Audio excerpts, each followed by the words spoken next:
नज़र उतारता चलूँ। वर्ल्ड इकोनॉमिक फोरम फरमाता है कि जी पाकिस्तान ने 85,000 से ज़ायद मुलाज़मतें पैदा की। ये नस्वार की फैक्ट्री में मुलाज़मतें पैदा की वर्ल्ड इकोनॉमिक फोरम, या वहाँ पे भी फैसल वाउडा जैसे अक्लमंद इन्वर्टेड कॉमास में कह रहा हूँ मौजूद हैं, वहाँ पे भी फवाद चौधरी जैसे लोग मौजूद हैं। इसका मतलब है वर्ल्ड इकोनॉमिक फोरम में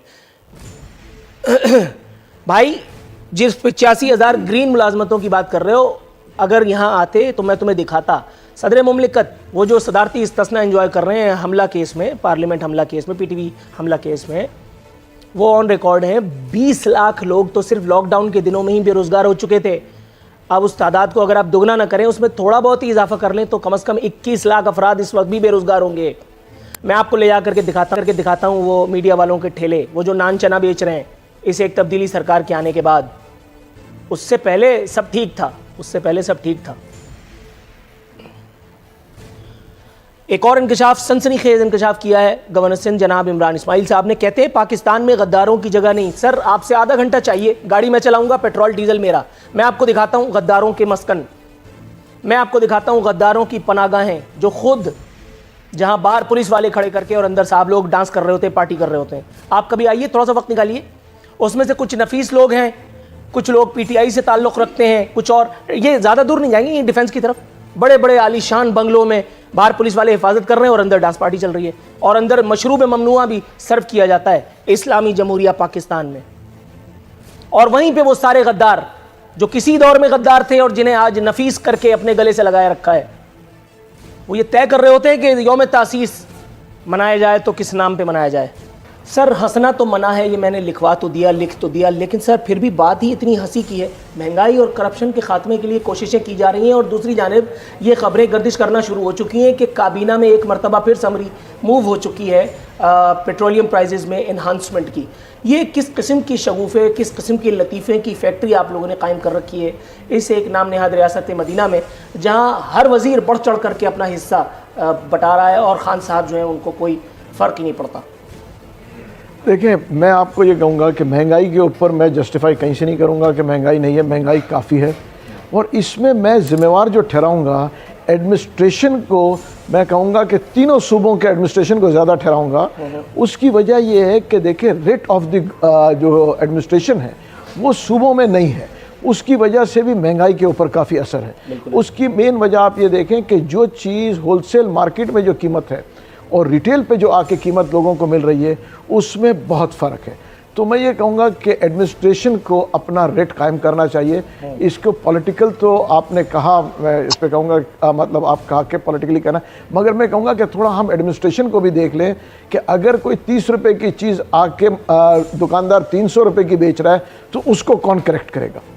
ठीक है, सही है, लेकिन वफाकी हुकूमत का जहाँ रोल है, जहाँ वफाकी हुकूमत का जोर चलता है, मिसाल के तौर पे पेट्रोलियम मसनूआत की कीमतें फ़ौरन कह दिया जाता है कि जी बैनुल-अक़वामी मंडी में कीमतें जो हैं वो बढ़ गई हैं इसलिए यहाँ बढ़ी हैं, लेकिन जब बैनुल-अक़वामी मंडी में कीमतें कम होती हैं तब यहाँ पर आवाम को वो खातिर खा रिलीफ जो दिया जाना चाहिए था वो नहीं दिया जाता।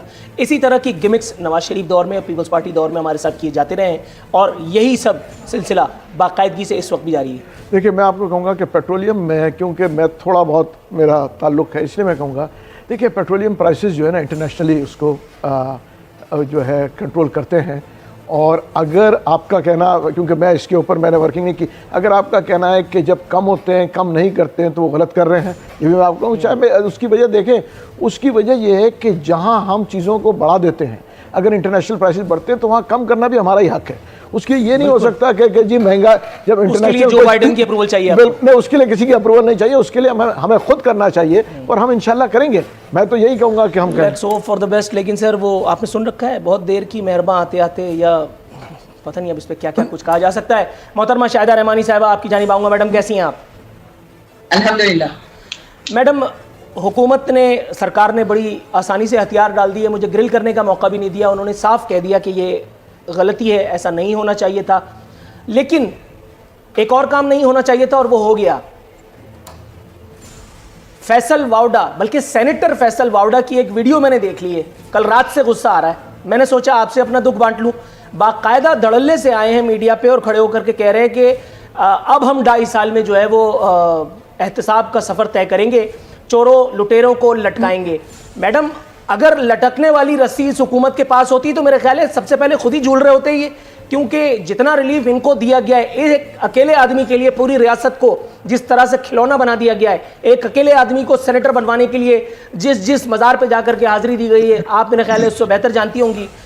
वो आदमी जो इलेक्शन कमीशन में जिसको खातिर खा रिलीफ दिया गया, वो आदमी कि जिसको इस्लामाबाद हाई कोर्ट ने एन उस वक्त की जब बॉल उनकी कोर्ट से निकल चुकी थी तब उन्होंने कहा कि ये जो है बादिउन नज़र में नाअहल लगते हैं।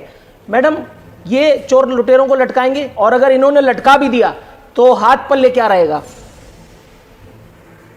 बहुत शुक्रिया। देखिए जी, ये बहुत मैं समझती हूँ कि ये पाकिस्तान पीपल्स पार्टी की दानिशमंदी थी, हिकमत अमली थी, जिस वक्त 2018 के इलेक्शन को, इंतखाबात को चुराया गया और तमाम पॉलिटिकल जमातों ने पार्लियामेंट में ना आने का फैसला किया और पीपल्स पार्टी ने स्टैंड लिया और तमाम जमातों को भी आने के लिए कहा गया। और आपने देखा कि इंतहाई कलील अरसे में ये सब के सब जो बहुत बड़े माहिरीन की टीम के साथ आए थे, जिनके पास माहिर मईशत भी थे, जिनके पास तमाम तर जो है क्वालिटी के लोग थे, आपने देखा कि वो फैसल वाडा जिनके लिए इलेक्शन कमीशन ने 2.5 साल उस केस को लटका के रखा और फिर उनसे सैनिक के इलेक्शन का वोट लेने के बाद वो गए रिजाइन देने के लिए, और फिर जब वो सादिक और अमीन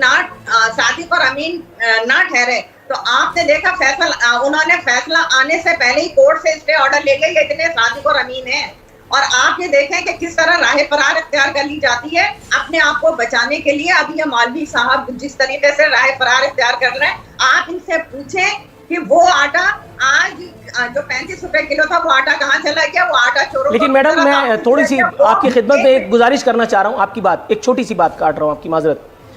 technically speaking he is right, technically, हालांकि दिल दुख रहा है, लेकिन फिर भी ये इनको सही कहना पड़ेगा। यहाँ डिप्टी कमिश्नर क्या झक मारने के लिए रखा है? यहाँ पे डिप्टी कमिश्नर धड़ल्ले से मीडिया पे बैठ के झूठ बोलता है, कहता है कि दूध जो है वो 90 रुपए बिक रहा है। मैडम, दूध मेरे अपने घर पे 130 रुपए लीटर आ रहा है। ये डिप्टी कमिश्नर को किसने हम पे मुसल्लत किया है और किस जुर्म की सजा में ये लोग जो हैं वो यहाँ पर हमारे सरों पर मुसल्लत हैं?